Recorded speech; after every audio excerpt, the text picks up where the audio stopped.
The Green Bay Packers may have found the solution to their kicking problems, but it comes with some caveats. Plus, Chancellor Johnson, formerly a Green Bay Packers reporter, now in Houston, covering the Texans. He joins us on the show to break down a marquee matchup this Sunday at Lambeau Field.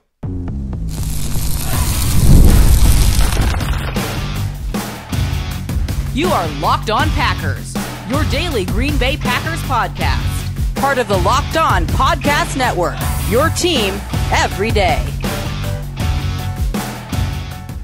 You are Locked On Packers, part of the Locked On Podcast Network, your team every day. I'm Peter Bukowski, and I cover the Packers for The Leap, a newsletter I would love for you to subscribe to. Follow me on Twitter, Peter_Bukowski. Follow the podcast on Twitter, Locked On Packers. Like us on Facebook. Subscribe to the podcast, iTunes, Spotify, Google Podcasts, wherever you find podcasts, you will find Locked On Packers, the #1 Packers podcast on the internet, and the show for fans who know what happened. They want to know why and how. Thanks to everyone who makes Locked On Packers their first listen every day. We hope you like starting your day with us as much as we like starting our day with you. Today's episode brought to you by our friends at FanDuel. Place your first $5 bet and you'll get started with $200 in bonus bets, guaranteed. Visit FanDuel.com to get started. The Green Bay Packers have signed veteran kicker Brandon McManus, and he is reportedly expected to start on Sunday against the Houston Texans. Brayden Narveson is out as a Green Bay Packer. We'll get to Chancellor Johnson, who's been on the show talking Packers before, back when he was a reporter in Green Bay covering the team. Now he's in Houston covering the Texans. He's a Houston kid, so he has a lot of great insight to share with us on that. But Brandon McManus is going to be the kicker. And I have said on this show over and over that the Packers needed to make a change. Here is the opportunity. From a football perspective, this makes a ton of sense. This is from our pal Zach Jacobson over at Packer Report. In the past 4 seasons, Brandon McManus is 37 of 39 on kicks between 40 and 49 yards. Brayden Narveson has missed 4 just this season.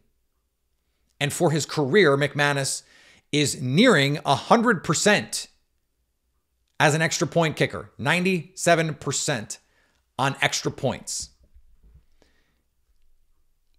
A point here, a point there, 3 points here. These things matter.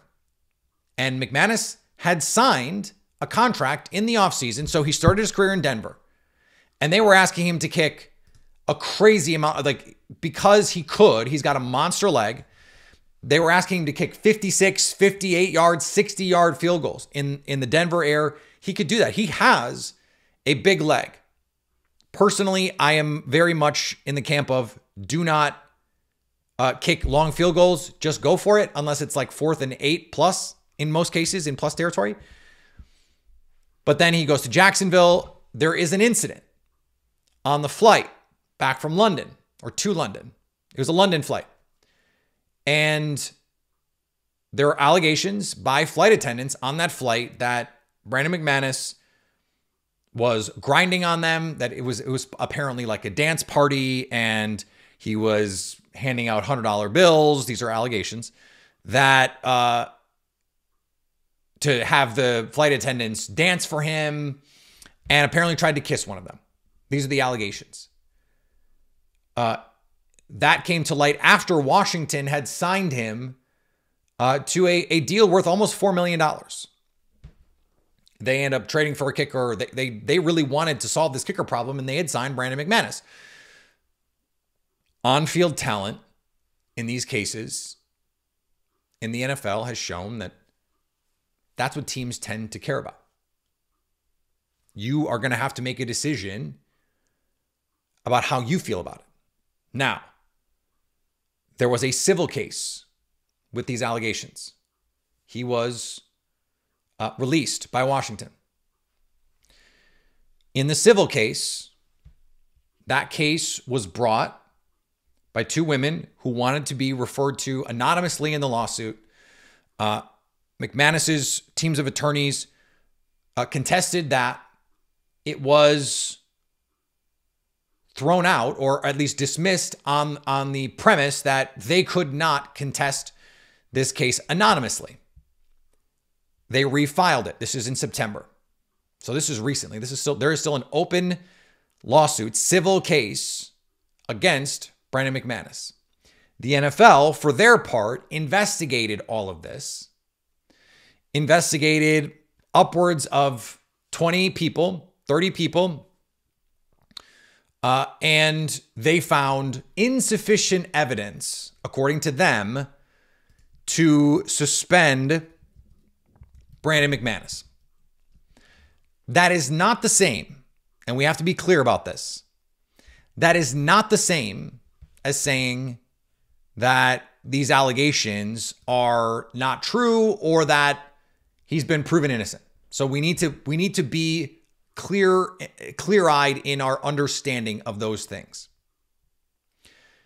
According to the women filing these allegations, their attorney, the NFL didn't even talk to the accusers in this case.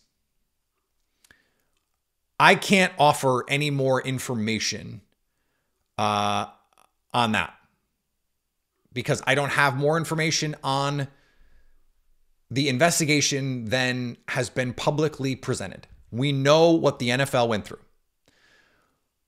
What you hope happened here is that when the NFL decided that they were not going to punish McManus, that the Packers undertook some sort of due diligence process here to figure out, okay, what happened? What are we getting ourselves into if we sign him? Understanding there is an open civil case. Now, civil, not criminal. All of that needs to be up front as well. And that the NFL came to this conclusion. You would hope that since they did that, because some time has passed, this happened last month, the NFL decided this, that they have been looking into it, that they have reviewed whatever investigation the NFL has done, that the NFL would make that investigation available to them. And then they have McManus in, there's a workout, hopefully conversations were had. You hope that they have done all of their diligence on this and that they feel like the character of the person is up to their standard. And for our purposes, from the outside, you hope that that standard is high. We understand that over the course of NFL history, sports history, teams do not always adhere to those standards when they are in a desperate situation or when the talent deems that it is appropriate. And I don't want to get into the false equivalency game, but there are players around the league right now who have been dealing with much worse in terms of allegations. And that's not to say that we should forgive what's going on with Brandon McManus. But what I'm saying is teams have shown that if the talent is right, or if the opportunity to upgrade is right, that they will ignore some of these red flags. And what I'm saying is, I hope Green Bay didn't do that. I hope they went through a thorough vetting process, that they had a high standard going in, and that the player that they signed met the bar. That is what I'm hoping for from the outside looking in. I can't tell you if they did that. So you are going to have to make the decision for yourself how you feel about this. The Packers objectively upgraded the position. On-field football talent, it's not close. They are a much better team with this kicker, or they are at least in a much better position with this kicker than they were with the last kicker. What the off-field allegations mean to you, every person is going to have to come to their own conclusion on that. And this is one of those things that unfortunately we do have to talk about. And you hope when you're a fan of a team that you just never have to. But the reality is this is part of our world. This is part of our society. These are people. They are not, Madden CPUs. And so they're going to have human problems just like humanity does, just like society does. And every fan is going to have to make their own judgments on how they're going to feel about it. Okay. Chancellor Johnson is with us next to talk football. Packers, Texans. That's next on Locked On Packers. Today's episode brought to you by our friends at LinkedIn Jobs. When you're hiring for your small business, you want to find quality professionals that are right for the role. That's why you have to check out LinkedIn Jobs. LinkedIn Jobs has the tools to help you find the right professionals for your team faster and for free. LinkedIn isn't just a job board. LinkedIn helps you help professionals and hire professionals you can't find anywhere else, even those who aren't actively searching for a new job but might be open to the perfect role. In a given month, over 70% of LinkedIn users don't visit other leading job sites. So if you're not looking on LinkedIn, you're looking in the wrong place. On LinkedIn, 86% of small businesses get a qualified candidate within 24 hours. Hire professionals like a professional on LinkedIn. Post your job for free at linkedin.com/lockedonnfl. That's linkedin.com/lockedonnfl to post your job for free. Terms and conditions do apply. Today's episode also brought to you by our friends at Prize Picks, the best place to get real money sports action with over 10 million members and billions of dollars in award winnings. Prize Picks has made daily fantasy sports accessible to everyone. You must pick more or less on at least 2 players for a shot to win up to 100 times your cash. Run your game all season long on Prize Picks. Plus, Prize Picks puts its members first. So all your withdrawals are fast, safe, secure. And when your picks hit, you can get money out in as quick as 15 minutes. Sign up today and get $50 instantly when you play $5. You don't even need to win to receive that $50 bonus. It's guaranteed. Prize Picks is the best way to win real money this season. So which players are going off? Which ones aren't? Make your picks in less than 60 seconds and turn your sports opinions into real money all season long with Prize Picks. Download the app today and use code LOCKEDONNFL to get $50 off. Or to get $50 in your pocket instantly after you play your first $5 lineup. No discount. You just get the money. How about that? Prize Picks, run your game. Joining me now from KPRC, Chancellor Johnson, our old pal, back on the program, was in Green Bay the last time we talked. Now in Houston. Part of the sports team there.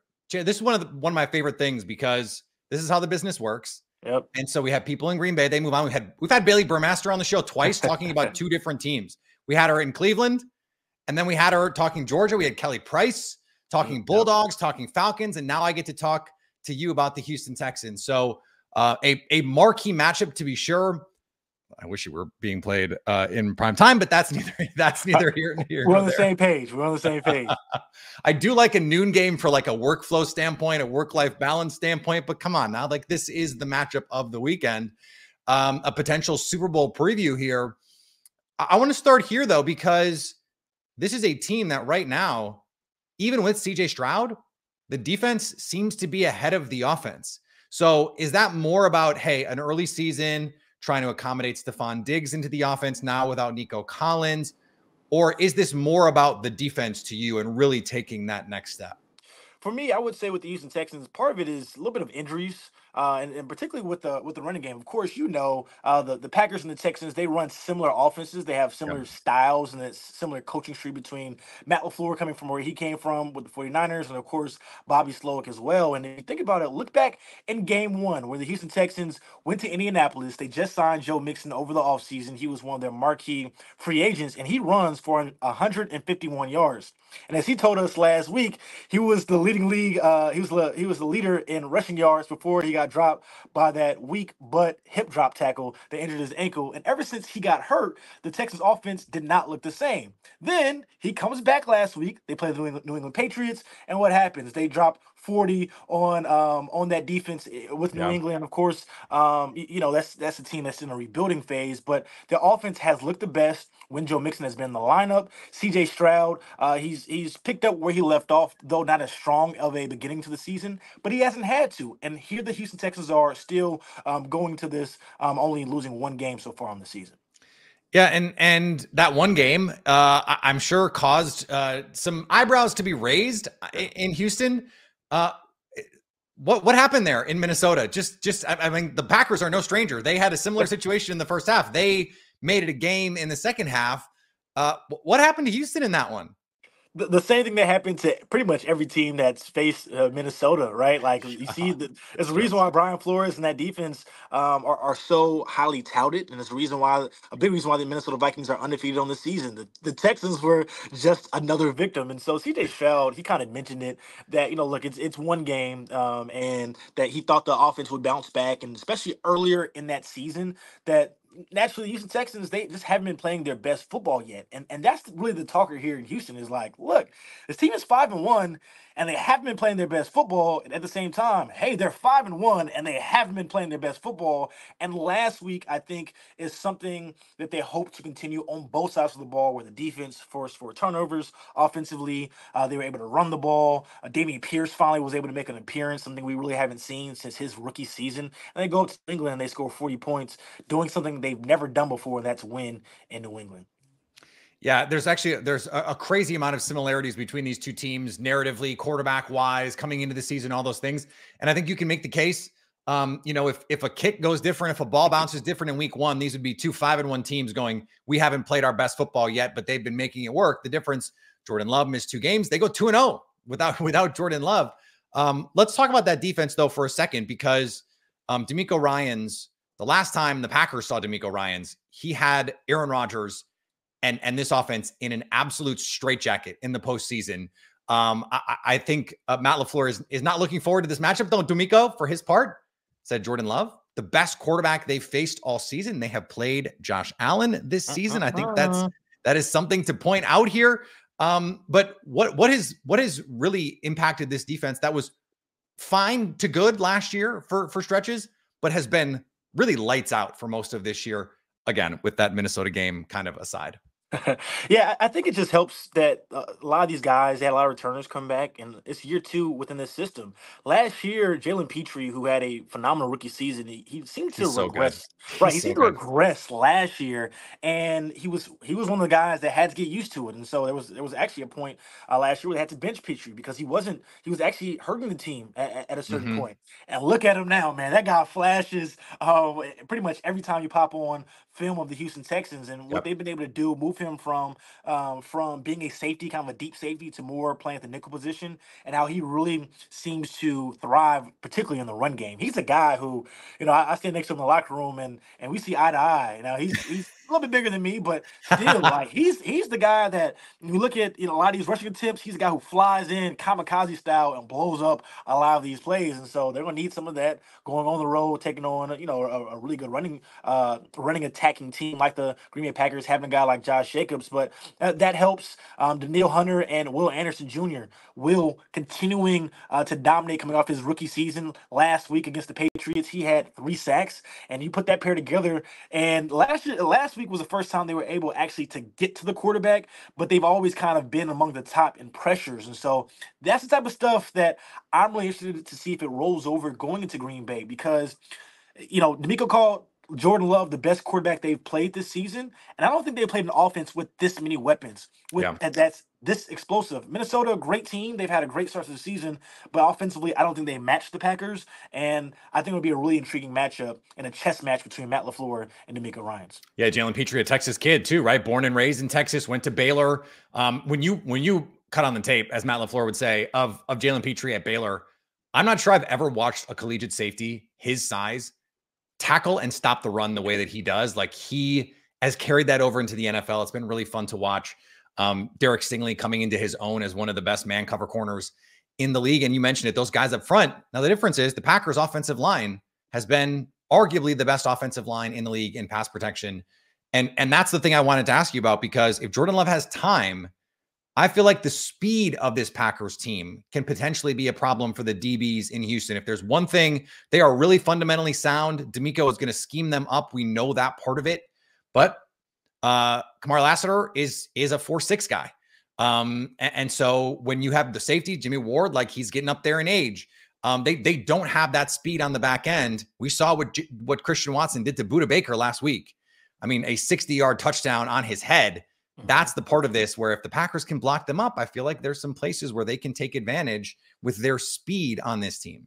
And I feel like there's some truth to that as well. You mentioned a couple of guys, Kamar Lassiter, who actually has had a really nice start to the season. Yeah, no, He he's a good missed player. I don't mean to just besmirch him as a player, but he's not a burner. and that's very true. The thing is, he missed last week. The question is, will he be back for this week? Same thing Yep. with Jimmy Ward. He's dealing with a groin injury, and he's a guy that has been with D'Amico Ryans through those San Francisco 49ers days. He has experience with D'Amico and Hmm. this defense, but he's likely going to be out for this game as well. And as good as the defense has been throughout the season, the one thing is they have gotten beat on some really big plays. We saw that week one against Anthony Richardson. Of Oh course, yeah, to me, that still the throw of the season, and he hasn't really done much since unbelievable. then. But Which one, Chan? Like, right, there was probably three of them. 100%. But the one I believe was to Alec Pierce where he bombed the Texans. I mean, he was stumbling and then chunked it and hit him perfectly in stride for a touchdown. Yeah. That was week one.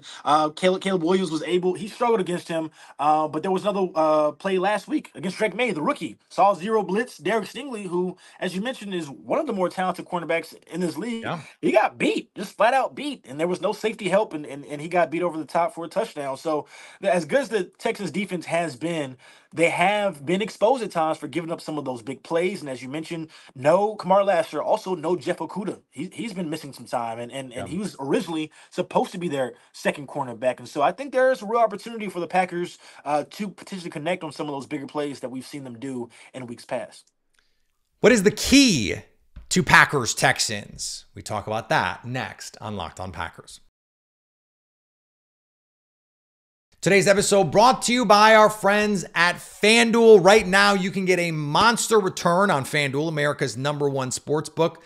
Because when you get a hunch in the middle of the game, you can check out the latest stats, view live play-by-play, and so much more on the same page where you place your bets. It is a great opportunity to place some live action. I'm a big fan of the live wagering. Hey, you have a lean, first drive, other team goes down and scores. You feel like, hey, that's okay. I still feel good about this. You're going to get a little bit better action. You're going to get a little bit better odds than you did to open the game. Now, of course, win probabilities have changed. So, look, the juice has got to change too, but you have potentially a better value option if you feel like, hey, no big deal. This team can come back and win or come back and cover or whatever it is. So, if you've got a lean, go right now to FanDuel.com. You can get started with $200 in bonus bets guaranteed when you place that first $5 bet. You don't even have to win. It's guaranteed. What are you waiting for? Go to FanDuel.com to get started. And thanks for making Locked On Packers your first listen every day. Now for your second listen, go check out Locked On NFL with now 2 shows every day. First, the madman Tyler Rowland kicks off your morning with a double shot of NFL espresso. Then stop by the barbershop with Tony Wiggins for some real NFL talk. Find Locked On NFL on YouTube or wherever you get podcasts. CJ Stroud, I don't know that the numbers have really reflected how good he's been this season. And I'm sure you can speak to this more. He's been under pressure, this offensive line. There was a lot of the like, hey, they were banged up last year. They're going to be better this year. Have they been better this year? Like, I don't know about that. He seems like he's been under pressure a lot, and he's so poised back there. Like, what can you tell us about your experience talking to him, the vibes, the aura? Like that's the word now, right? The aura. Like he seems to have that aura where guys just they kind of gravitate to him. He's got this magnetism without being, a big personality. Guys are just like, yeah, that's my dude. And a lot of similarities in a lot of the same ways to Jordan Love, like just a cool, calm, collected guy. Tell us about your experience with CJ. Yeah, I think you summed it up there. How teammates gravitate towards Jordan Love. And I've been keeping up, right? I pay attention Yeah. to what's going on in Green Bay, and how they gravitate towards Jordan Love is similar to how Texans players gravitate towards C.J. Stroud. And how could you not, right? If you're Laramie Tunsil or you're Titus Howard, and you're some of these guys who have been there when your quarterback was Davis Mills, right? And it was, it was some other quarterbacks they've had in the past. And here comes this rookie who comes in and has an historic like season, leads you to the playoffs. Winning solves all. But not only that, he's a likable guy. He's a personable guy. And that's who he is off of the field. But on the field, I was actually thinking about this literally earlier today. When I watch CJ Stroud play, particularly, you watch him during the game and kind of go back and you watch maybe some of the clips or the all 22. However good that you think he might be, he's better. Like Yeah. some of the throws, bro, I've been saying on this take that I want to give it a little bit more time.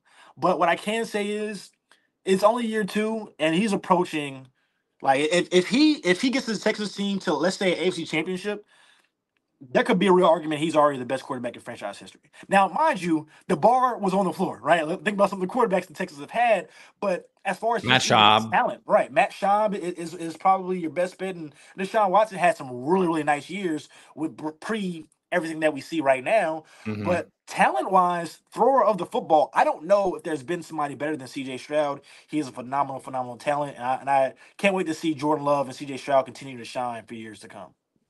I notice I said almost feel bad pitting these two guys together because they're both so much fun to watch. And I really am a big fan of CJ Stroud, but I have kind of had to make it my brand that I think Jordan Love is a better player. And I think Jordan Love has a higher upside.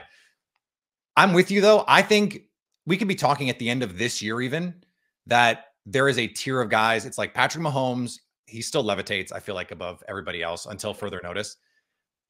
But if you told me at the end of the year, it's CJ Stroud, Jordan Love, even just that, if they were in a tier by themselves after, with probably Joe Burrow, right? Like he's playing really well. Josh Allen's been up and down this season.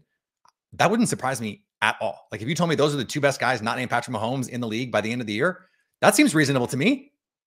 I think that's fair. The other guy, and with the way he's been playing football lately too, Lamar Jackson as well. He's playing Okay, yep. football. But to that point, I'm with you. I don't like putting them together, and I thought about this earlier today as well. I think that Jordan Love maybe has the buzzword that we like to use now, quote unquote, arm talent, better arm talent, maybe. His arm talent is ridiculous. But however, if I could only have one for years to come, I would go CJ Stroud, because I think there's value. He reminds me, in his approach to the game a little Brady-like. Okay. The approach to the game. We've heard I know you're being cautious, but we have heard players, anonymous sources say we think he can be Tom Brady. So I don't think that's a like we're talking about a 7-time Super Bowl winner. He's probably not going to do that. Right. But if you told me he is one of the best quarterbacks to ever play the game, that's not a crazy take to me. Absolutely. And so, I talk about the arm talent, but don't get it twisted. CJ makes similar sicko throws that Jordan Love does. They both make some passes where you're like, what? Well, first of all, you have balls of steel to even attempt to do stuff like that. And then just the accuracy and the ability to get it there. I would say that CJ Stroud is a little bit more accurate than Jordan Love is. But once again, on some of the more the deep shots and some of the crazier passes, once again, that talent, I would probably edge that to Jordan Love. But once again, I don't think you can go wrong with either quarterback. And I think we both have a little bit bias, some bias here for the guys that we cover. But to me, I think that's the slight difference in the two young QBs. What do you think as we try and handicap this game? Is the key for the Texans? Like, how do they? What's the biggest concern, or what is the biggest advantage you think they have? Like, if one thing is going to decide the game, what is that one thing? If the Houston Texans cannot continue to shoot themselves in the foot, it's a thing we've seen throughout the first 6 weeks of the season. Yeah. And that's what plagued them against the Vikings. You asked me what happened against the Vikings, and it was really that. And so give a ton of credit to Brian Flores, and CJ Stroud even admitted it after the game of, hey, listen, we got our butts kicked today. They won this game, but at the same time, we didn't do ourselves any favors. They had 3 games in a row where they had 11 penalties or more. You cannot go to Green Bay. Believe me. Obviously, I know that very well, covering that team and in that type of environment and that type of explosive team that the Packers have, playing good defense. You can't be behind the sticks, and you have to be able to put points on the board. And if you keep shooting yourself in the foot like we've seen them do in games past, except that Patriots game where they went on to have 40 points, then to me, I think that's the difference in the ball game. If I'm being honest, there's a lot of optimism heading to this game, but the Packers are our favorites, and I think for a reason. And I wouldn't be surprised if they take care of business at home. You know what I would love to see? I would love to see you in New Orleans in February so we can have this conversation again. What do you say? Can we do that? Let's put it on the books. I'm down for it, and then we can compare Jordan Love and CJ Stroud then. Let's do it. That is, for those of you who are not up to speed on this, that is where the Super Bowl is this year. So a potential Super Bowl preview here. Chancellor Johnson, appreciate the time as always. Keep killing it. And who knows, maybe in another city, another time down the line, we'll get a chance to do this. Thanks, man. My man. Thanks, bro. All right. Thanks to Chancellor for joining the show. Great to talk with him. We have our crossover Thursday coming up for you tomorrow. Then our pal Ali Connolly from the Read Optional. He's going to join us on Friday. I thought it was only fair. This is a football fans football game on Sunday. We have to get into the scheme. We have to talk the deep, the nitty gritty. So that's coming on Friday. Crossover, a little friendly trash talk, a little bit of fun. That's coming tomorrow here on Locked On Packers. Follow me on all of the social medias, Locked On Packers, or Peter_Bukowski, TikTok, Instagram, YouTube. Go there, go subscribe. We just did a whiskey glasses giveaway. Those are en route to our guy right now. And we appreciate all of you who participated in that one. Steve in Tennessee, we love that for you, Steve Osterberg. You win. So and he knows. I'm not telling him. He knows your glasses are en route. So we'll be live Sunday after the game. Somehow still a 1 o'clock game. So after that, we'll be live on our YouTube page. So you can stay locked on Packers.